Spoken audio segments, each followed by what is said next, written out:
Привет! Мне тут моя учительница по венгерскому языку отправила список сленговых венгерских слов. Сленга на венгерском языке. Некоторые фразы из этого списка меня так удивили и посмешили где-то даже. Этот сленг построен на основе какой-то метафоры, переносного значения слова или на основе какого-то образа. И иногда эти метафоры очень похожи на метафоры в русском языке, в аналогах сленговых выражений в русском языке. А иногда наоборот. Русское выражение построено совсем на другой метафоре.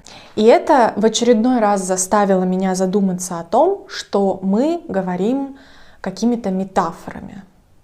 Наша речь, даже повседневная речь, построена на каких-то метафорах, на переносных значениях слов, на образах. И эти метафоры для носителей разных языков будут разные. В общем, в этом видео я хотела бы поделиться с вами несколькими выражениями из разговорного языка, сленговыми выражениями, может быть, и их аналогами в венгерском языке. И мы с вами сравним метафоры, мы с вами сравним образы, которыми разговариваем мы, русские и венгры. В комментариях под этим видео, пожалуйста, поделитесь аналогами из вашего родного языка, если вам что-нибудь приходит в голову. И, пожалуйста, напишите дословный перевод этого аналога, потому что именно в этом кроется самое интересное, иногда самое смешное.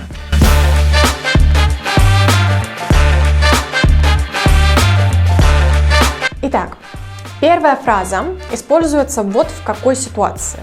Представьте, что вы смотрите телевизор, и тут ваш друг встал прямо между вами и телевизором. В общем, вы не видите то, что вы смотрели до этого, да?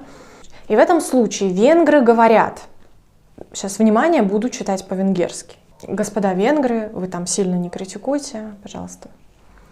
Итак, венгр скажет «Опад nem volt üveges», что дословно переводится как «Твой папа не был стекольщиком». Стекольщик — это специалист по стеклу. И самое интересное, что в русском языке есть абсолютно аналогичный образ. Вот в такой ситуации русский человек может сказать: «У тебя случайно папа не стекольщик?» Вот такая фраза. «У тебя случайно папа не стекольщик?»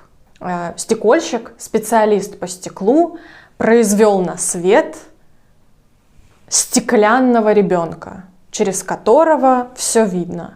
Отойди, пожалуйста, ты же не прозрачный, я не могу видеть сквозь тебя. И чтобы выразить этот смысл немножко посмешнее, можно сказать: у тебя папа случайно не стекольщик? В общем, здесь русские и венгры мыслят одинаково, в одинаковом направлении. Похожая есть фраза, в смысле для похожего контекста, если, например, ваш друг пришел и не закрыл дверь. То есть дверь была закрыта, а он вошел в комнату и оставил дверь открытой, не закрыл ее обратно.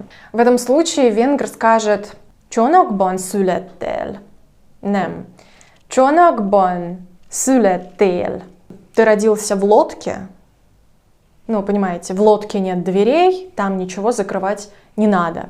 Русский человек скорее, мне кажется, скажет «Твой папа не лифтер» или «Ты случайно не лифтер». Да, в общем, что-то будет связано с лифтом, потому что в лифте двери сами открываются и закрываются. Следующее. Вот сейчас подумайте, что вы скажете, как вы опишете человека с длинными ногами. Вот венгр скажет «нёкиглаб», «нёкиглаб», что дословно значит «ноги до шеи». Вот это мне было немножко странно, потому что в русском языке тоже есть фразеологизм, который помогает описать длинноногого человека, но он звучит немножко по-другому. Мы говорим «ноги от ушей», как будто ноги растут от ушей и вниз. ноги от ушей. Не от шеи, не до шеи, а от ушей. Следующее выражение и следующий контекст, в котором венгры и русские тоже мыслят похожим образом. Повар пересолил еду, добавил слишком много соли. Еда получилась слишком соленая. Что вы скажете на вашем родном языке? Вот венгры скажут «Szerelmes a szakács». Повар влюбился. И русский человек тоже скажет «Ты что, влюбился, что ли?» Кстати, обратите внимание на вот это предложение, которое начинается с «ты что?». «Ты что, влюбился, что ли?» Вот это начало предложения «ты что?» выражает удивление по отношению к чему-то неожиданному. То есть случилось что-то из ряда вон выходящее, случилось что-то удивительное, то, чего раньше, может быть, не случалось. Ваш собеседник, ты, да, к которому вы обращаетесь, он вас удивил чем-то, и вы ему говорите «ты что?». И дальше уже ваш вопрос.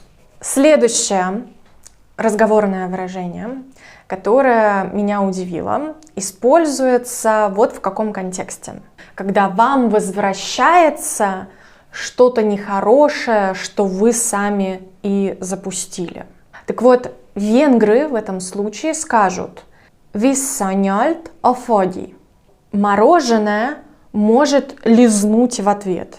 У нас в русском языке, ну вот во всяком случае мне в голову сразу пришло аналогичное выражение, но построенное вокруг другого образа. Знаете, что такое колодец? Колодец — место, где в деревне, например, люди набирают воду глубоко из-под земли. Да? Обычно, когда мы говорим слово «колодец», мы представляем себе такую небольшую деревянную домушку и привязанное к ней ведро, которое можно опустить вниз глубоко и достать воды.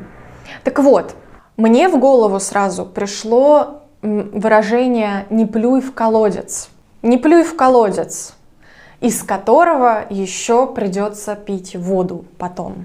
Следующее выражение, и это выражение, в котором опять венгры и русские, ну как бы похожим образом мыслят, но все-таки есть такое интересное отличие. Акценты расставлены по-разному. Смотрите, если у вас что-то не получается с первого раза и со второго раза тоже не получается, и вот вы хотите сделать третью попытку, то можно сказать «Három a magyar igazság», что в дословном переводе означает «три» — это истина венгра, венгерская истина. В русском языке тоже есть такая, скажем, поговорка про число 3. Бог любит троицу. Бог любит троицу. То есть, если у вас что-то не получилось с первого раза, то вы можете сказать: ну, ничего страшного, Бог любит троицу. С первого раза не получится, со второго раза не получится, а вот с третьего получится. Следующий контекст.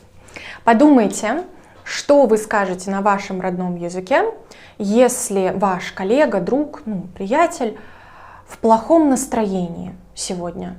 Вот как-то в необычно плохом, неприятном настроении. Что вы ему скажете? Вот венгр скажет, хотя, наверное, не каждый венгр, да, но, во всяком случае, я нашла это выражение в списке сленговых фраз, которые мне отправила моя учительница.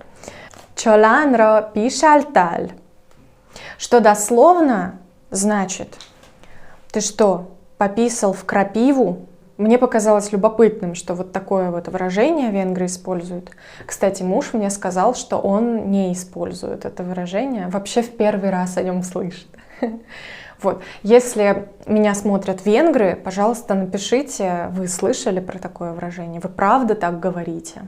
Так вот, я на русском языке в этом контексте, в этой ситуации скажу скорее: «Ты что, не с той ноги встал?»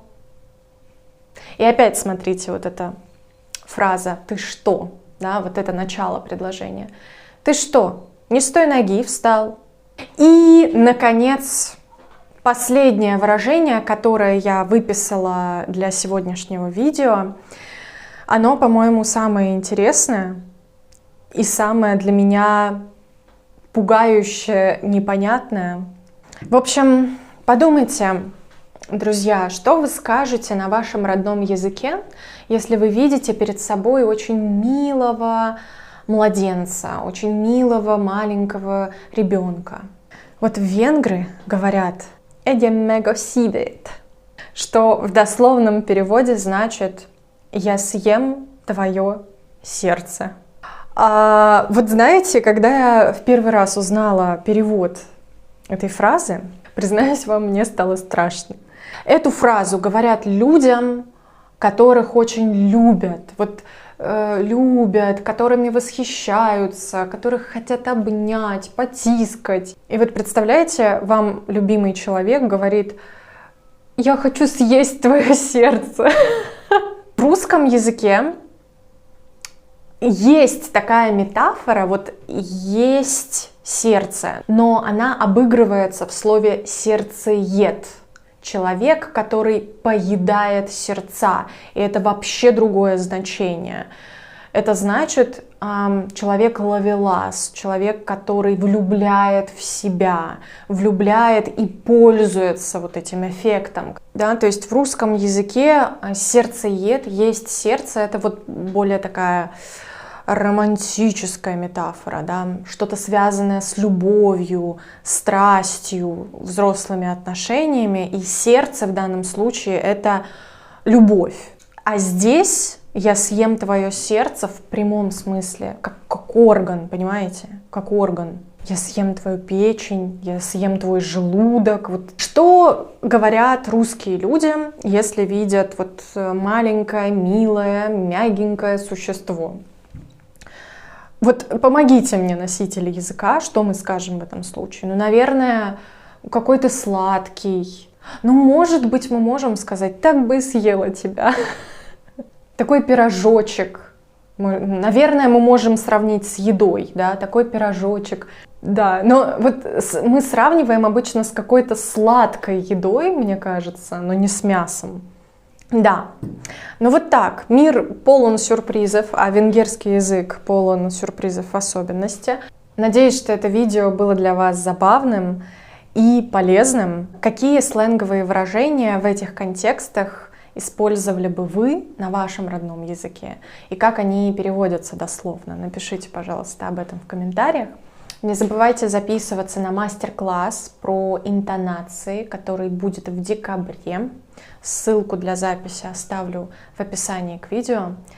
И увидимся с вами совсем скоро. Пока-пока.